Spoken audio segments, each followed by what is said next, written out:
Welcome to Indiecredible, your online go-to source for all things indie gaming.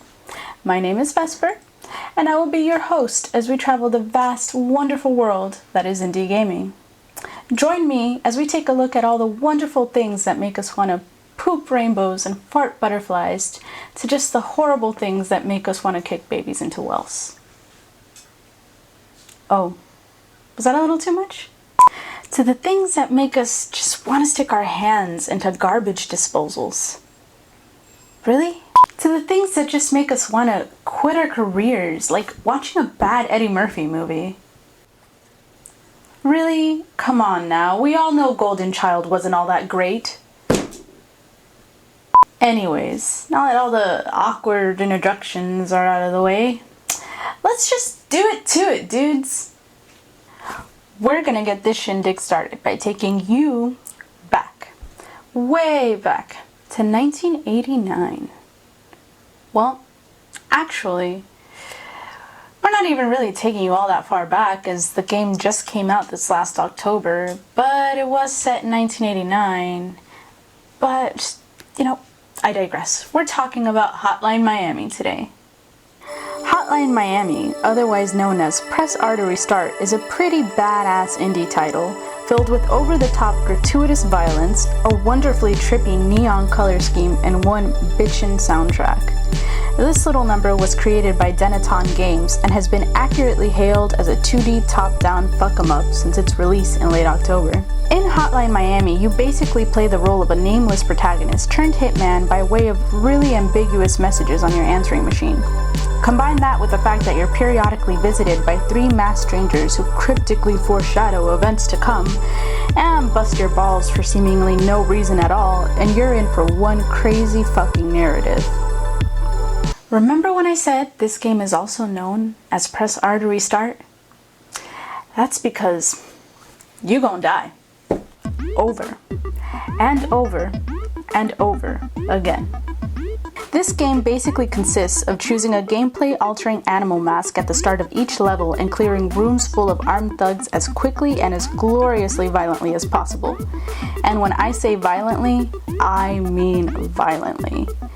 The real challenge lies in strategically clearing rooms so as to not meet an abrupt end at the hands of said thugs, because just as easily as you can off them, they can in turn off you. This can be overwhelmingly frustrating, but the feeling of accomplishment and sheer badassery when you finally do clear an entire floor is well worth it. I would liken the feeling to that of playing Super Meat Boy.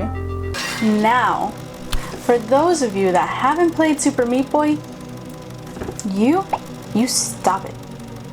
You put me on pause right now.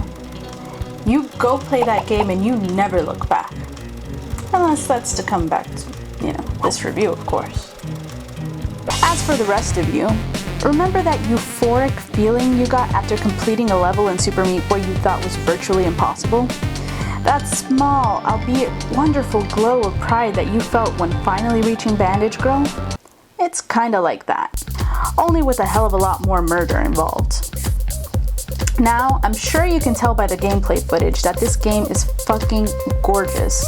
I mean, just look at it. Don't all the neon colors and lights and the disorienting nature of the whole thing just make you feel like you've been accidentally smoking salvia? To top it off, the soundtrack can easily be considered one of last year's best in terms of gaming. The eclectic mix of 80s sounding synth and experimental beats really work together to add to the sense of intrigue surrounding the game's story.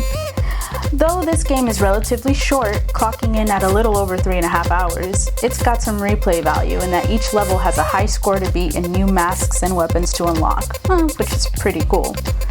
My only real gripe with this game is that it can be pretty damn buggy. While playing through the game on Steam, more often than not, the game refused to register any progress I had made towards achievements and would not let me open the Steam overlay. In addition to this, there were some awkward bugs while switching between keyboard and controller schemes, but these are more like minor nuisances and do little to take away from the overall experience. Denaton has been periodically patching the game, which leaves me with little doubt that all these bugs will be squashed. All in all, Hotline Miami is one hot piece of cake from the bakery of badass. For those of you who have actually played and are fans, bravo. You guys, you just you know where it's at, you know? Now, for those of you who haven't played, I suggest you get on that ASAP. Now, I mean, if this review wasn't enough to convince you to go out and play the game, then shame on you for your insolence. Oh, and before you guys head out to bash in some awesome Hotline Miami Skull, don't forget to subscribe and share with all the wonderful, warm people in your life.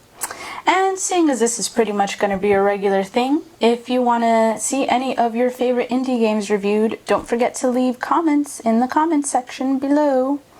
Now, until next time, this is Vesper, signing off. Sayonara, you Indiecredibles.